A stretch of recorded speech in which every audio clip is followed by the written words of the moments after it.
Welcome to our community. Susie Thomas with you this morning. Always a treat to have our friends from the Stark County Library with us. We've got Mary Ellen Nikaza and Stephanie Cargill. Good morning to both of you. Good morning. Good morning. And always everything going on. You've really got some exceptionally good things right now. So, Mary Ellen, tell me a little bit about what you've got planned. Well, this is a really exciting time of year for us. We are kicking off our Reimagine plans. Our Reimagine project is our commitment to the community to provide flexible spaces, new technologies, and excellent collections for our communities. And we developed this plan in order to better serve our community, and it will touch our library branches in the community with building renovation projects. It's easy to just, that's a mouthful, what you just said of everything that this is goes on with Reimagine. So what does that look like? Help us to visualize what we're really talking about here. Sure. It's taken a lot of planning, so it's exciting to see it actually starting to happen. We will be starting with our East Canton branch in August. The branch will close for a period of 12 to 15 weeks so that we can do some major changes to the branch. We're going to be doing renovations in terms of the shelving, the furniture. We're going to have flexible seating arrangements so people can move furniture around for ease of use. We're going to upgrade our technology. We're going to make laptops available. We're going to add holds lockers so people can pick up their items after hours when the library is closed. We're also going to be upgrading our outlets for using bring your own devices. Right now, we have a lot of our branches have computers that are all in a row. And we've learned through talking with our library colleagues and following libraries around the country and just noticing how our patrons are using facilities, people want comfortable, flexible spaces. They don't necessarily want to sit side by side. They want to get cozy in a comfortable chair, maybe work with a tablet or a laptop and spread out. And also people want community space where they can gather. So one of the common requests that we receive is for people to have spaces where they can study together. So we're looking to add small study spaces to our branches as well to accommodate those needs. It sounds like libraries are all going this direction. That I know on college campuses, they're kind of going this way as well. Almost like a cafe feeling. Yes? Yes, I would say that describes it. And you know how you walk into a cafe and the tables are reconfigured, the chairs are all reconfigured. And I would say that's the kind of feel we want to have. We want our patrons to come. We want them to spend time at our facilities and get comfortable. Will you be having coffee at the library? At this time, we don't have plans to offer coffee, but that is a common request. Okay. But patrons are able to bring drinking beverages as long as they have closed lids. So, okay. So no signs that say no food or beverages allowed. Yes. We can bring beverages with a closed lid. Yes.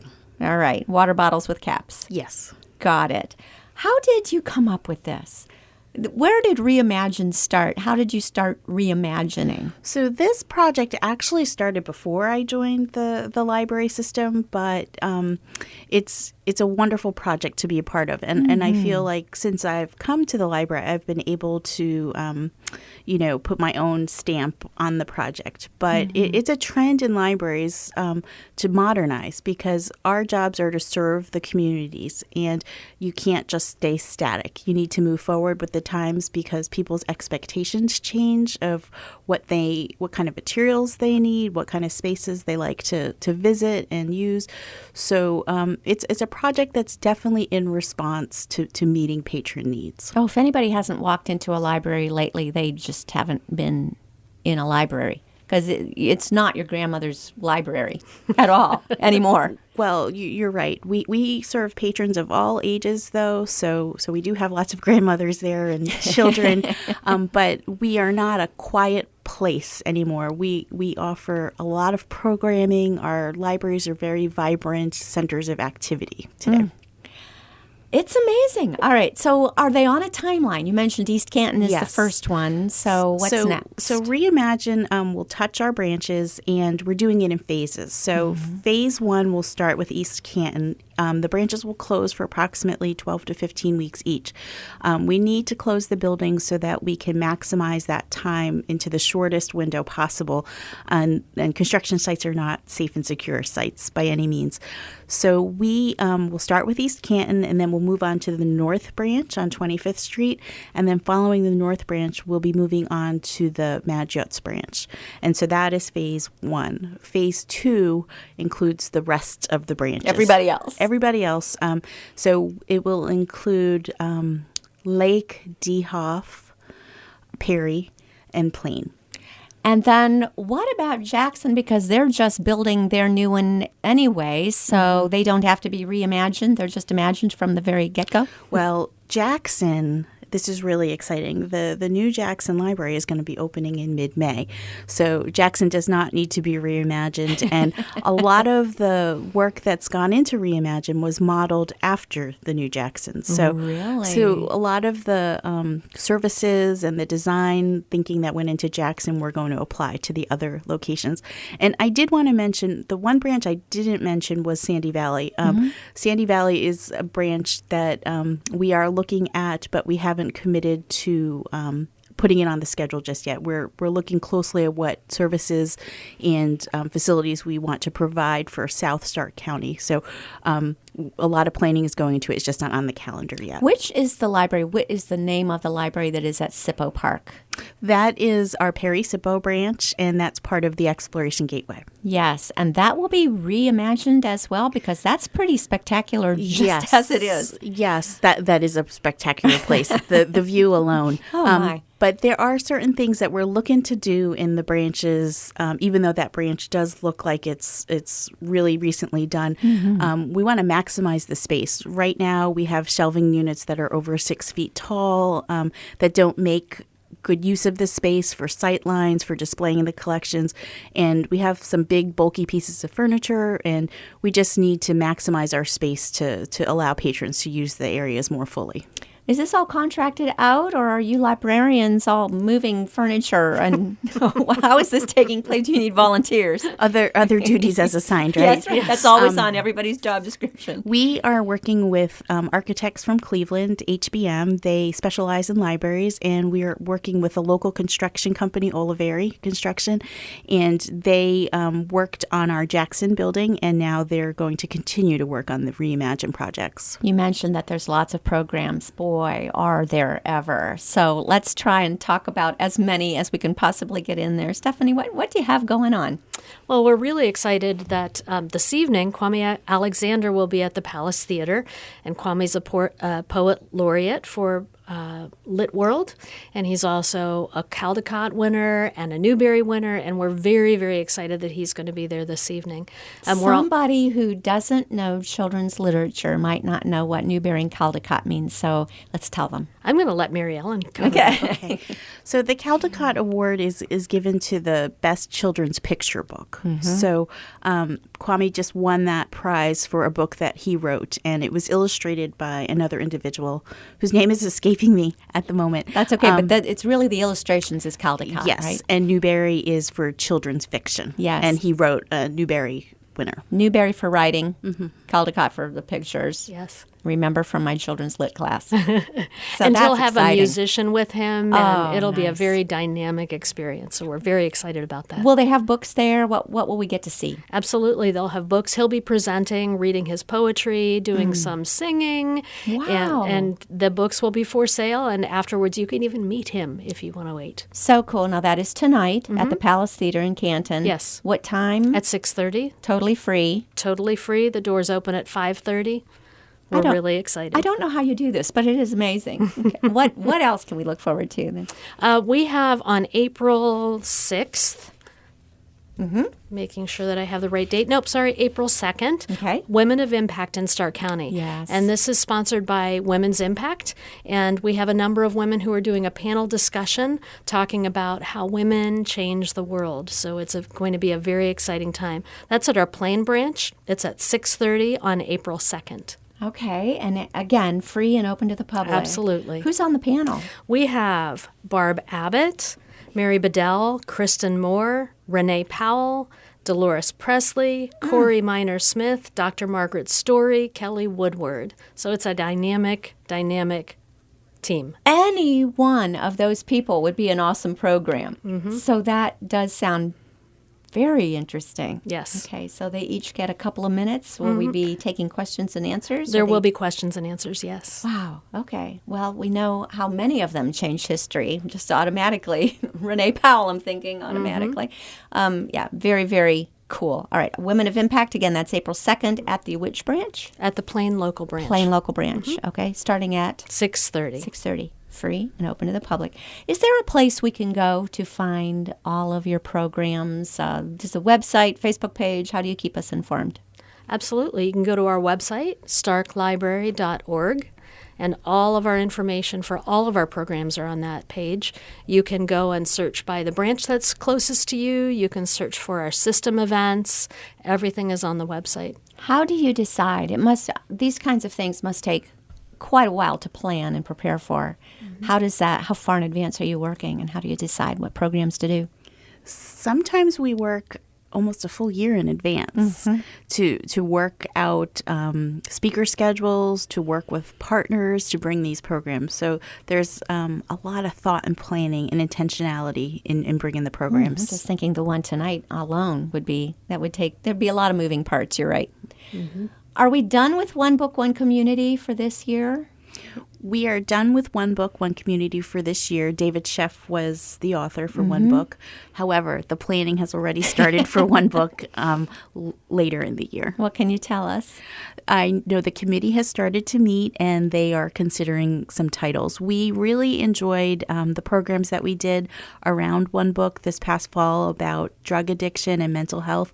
So we're looking for a book title that can capture the community's interest and that we can have several events around the issue.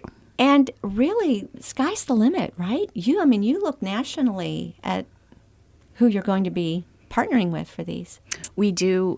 David Sheff was from California, so we really try to look for titles, authors, speakers that will have a wide appeal for our patrons. And your author speaking series is always so good. I'm always trying to get a scoop ahead of everybody else. What can you tell us about the Speaking of Authors series? Well, we're in planning stages for that for the season starting in September. And that announcement will be made in the August edition of our Explore Guide, which comes into every household in Stark County in our service area. Is everyone automatically getting it? Yes, everyone in our service area, yes. Okay. They don't have to try and do anything to get on your list. So No. watch for that, and then you'll be able to see. You're also doing some things that are blowing my mind with like 3D printing and before you go buy anything, go to the library first to see if you can check out like a 3D printer, something like that. So tell me about that. What do I do if I decide, golly, I'd love to learn how to do 3D printing? Our new Maker Studio at Main Library has a 3D printer, and we have staff that are on site Wednesdays and Thursdays that you can make appointments to come in and learn 3D printing. You can transfer your VHS or old movies to digital. You can print posters. You can use our great embroidery machines. And the equipment in our studio was provided by our Stark Community Library Foundation. Mm-hmm. And that's the Maker Studio? Maker Studio. Maker Studio. Do you know what it costs to have your videos put on DVD? Yes, I do. My word.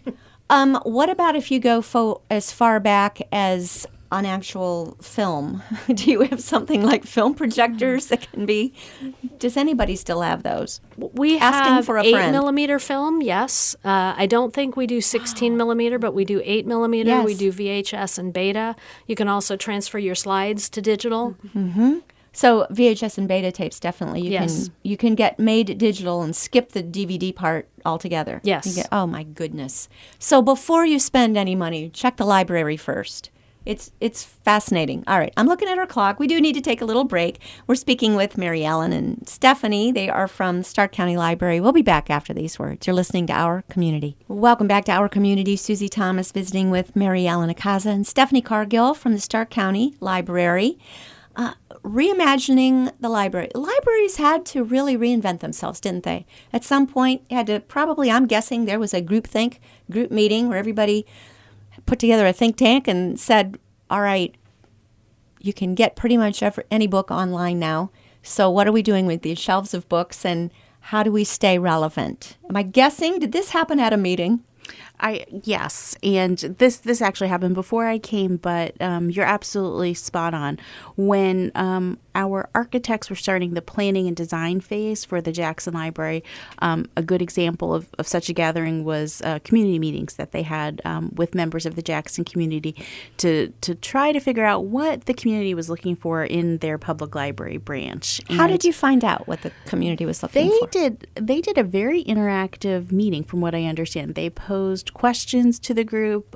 People wrote down what their hopes and dreams were for their new library, and I know that there were a lot of Post-it notes involved, and the architects took all of that information back and then developed their design from it. And I think even though that meeting was specific to the Jackson branch, a lot of what they learned from that branch design they are applying in our other branches as well.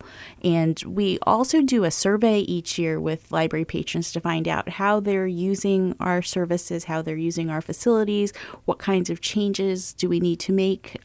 So everything that we do at the library, we try to do it with the patron in mind, where we really want to make sure that our patrons have the best experience possible with the libraries, whether it be in person, whether it be online, because that's our purpose, to serve our patrons with excellence. What did you find out? Some of the things we found out, as we were talking earlier, patrons wanted convenience, and that goes into having hold lockers with materials available for people to come pick up when we're not open. Let's pause there a second. How does that work? A door is still unlocked or something, or? No. That sounds magical, though, right? Yes.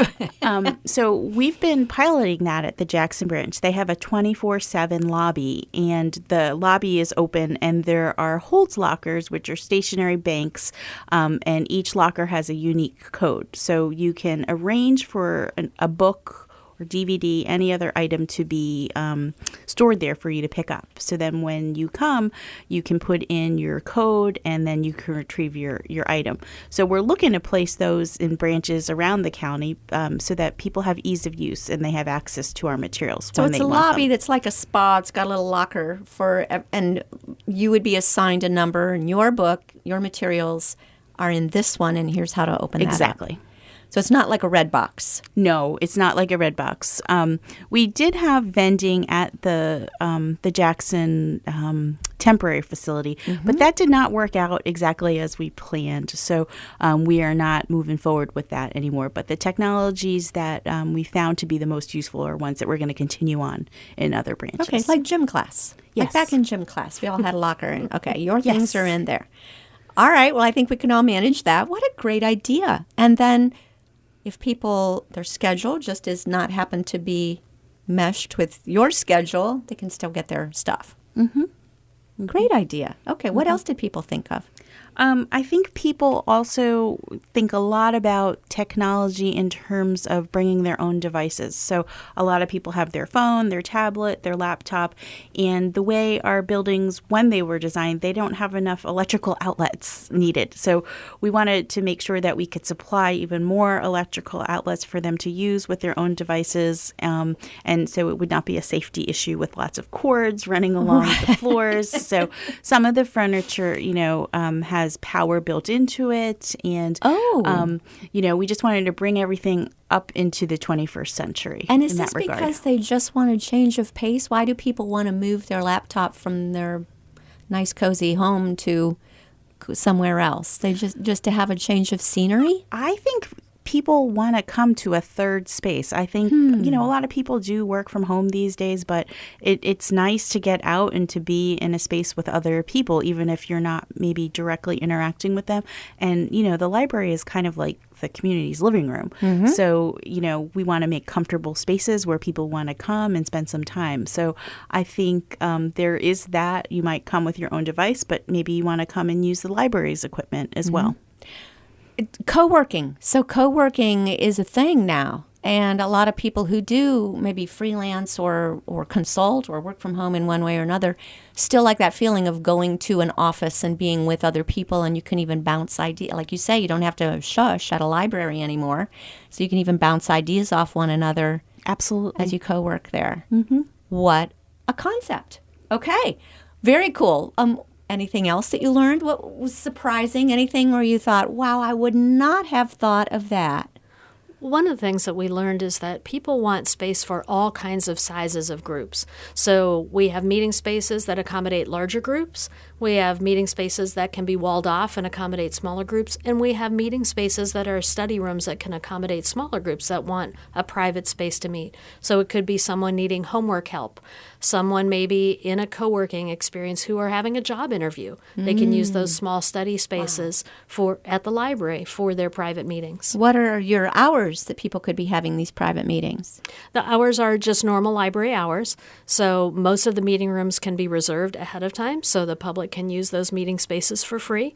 And the study rooms are available during library hours as well. And are all the locations the same hours, or do we want to check on the location and those hours? Each location has different hours. We have pretty steady hours, but then some of the locations that are in schools have different hours than other locations. So definitely check the website for those hours to your local branch. So a group wanting a meeting space can have a nice meeting space at the library for free. Yes.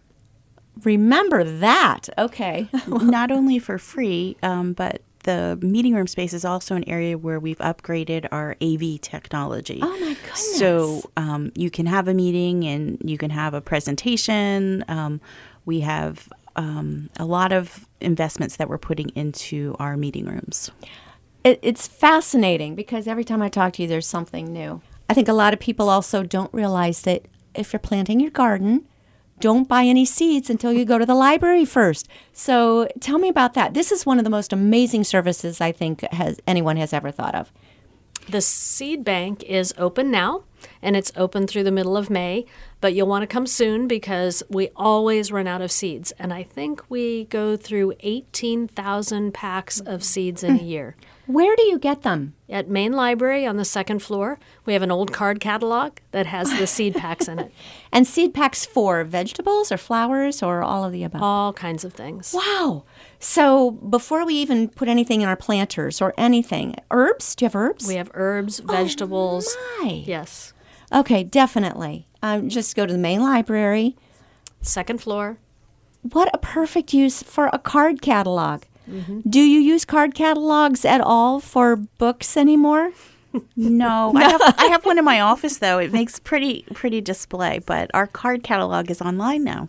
Of course it is. But that's just amazing because, some of those, going back in the day, they were kind of elaborate and very beautiful. So all those drawers are now filled with seed packets. Yes. When did you say that begins again? I'm sorry, Stephanie, I was blown away. So, it's running now and through May 18th, I believe. So don't dilly-dally. Get down there dilly-dally. and get some flower seeds. Yes. And whatever you happen to grow. Oh, my goodness. All right. Now, you have classes that teach us how to use all of these things. How does that work? How do we get involved with that? Well, we have our Maker Fair coming up at Main Library. It is on May 1st. May 1st at Main. At Main Library from 2 to 6 p.m. It's on the same day as First Friday downtown. Oh, perfect. So come a little bit early for First Friday, and we'll have 40 vendors set up. You can learn how to make all kinds of things. Meet the vendors. They'll talk about their craft. They'll talk about how they've promoted their craft. You'll be able to do crafts. It's wonderful. And this will be the May 1st Friday. Yes. So May 1st, 2 to 6 at the Main Library. Yes. Okay. And then will they be teaching us how to do, I hate to be stuck on the 3D printer, but I'm still fascinated with those. So they'll teach us how to work that? There will be staff in the Maker Studio at Main Library during that time, and you'll be able to watch the 3D printer work. When we say Maker's Studio, where is that located at the library? It's if you look in the atrium of Main Library to the right, the signage is there. It says Maker Studio, and you go through the children's area and into the studio. And then everything is right there. Everything is. So I haven't seen this. So how do you say, okay, today we're going to be doing embroidery or something? Is the same studio space used for different things every day, or do you have things going on simultaneously? It is. We have classes for the embroidery machine, for poster printing. We have Cricuts there. We have vinyl cutters. We have the DVD conversion that we talked about, and it's there. The studio is open on Wednesdays and Thursdays, but people can make one-on-one appointments in other hours, and there are classes happening all the time in that studio. Poster doing.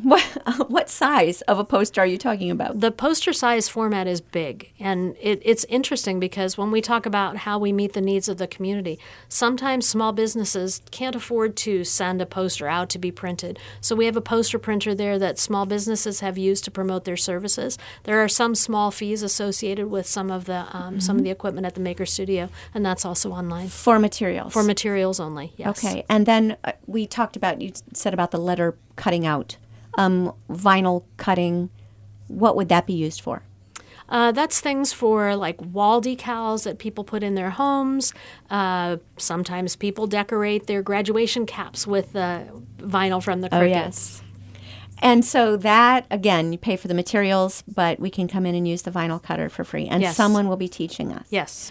Someone will be there on May 1st for all of these things? Yes. 40 different things? There are 40 vendors that will be at the library on that day, so they will represent all kinds of areas of creativeness. Wow.